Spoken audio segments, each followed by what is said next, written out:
What's up, everybody? Dimitri with StreetPilots Garage here. So you guys asked, we listened.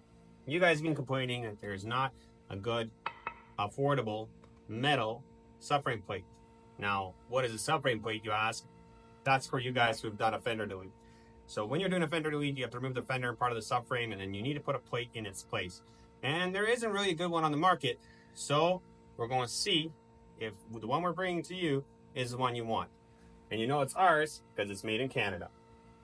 So we're going to make these reasonable and affordable, and they're coming out in about 2 weeks from you guys seeing this video. What you will get is a plate, a spacer, a bolt in my hand, and a piece of foam. Why a piece of foam, you ask? So to keep these as reasonably priced, we wanted them to made up to the 1920 solo seat plate as perfect as we can.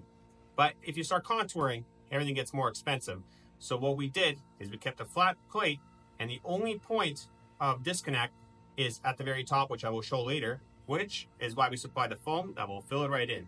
So let me quickly assemble this and show you the finished product, because if you have a fender delete, you know exactly what I'm talking about. First step, grab our subframe plate, and using the provided piece of foam, lay it out from ear to ear on the back of the plate. So let's set the piece of foam. With the piece of foam set, the next thing we're going to do is using the provided spacer and the provided bolt, putting the spacer between, we're going to mount the 1920 solo seat plastic bracket that's intended for the bobber plate. That was a mouthful, but it is the bobber plate one, and the part number will be attached below. So now attach this hand tight for now to the subframe plate. Now with that preset, let's attach it using your stock fender subframe hardware over to the bike. Secure the plate using the stock subframe hardware, like so.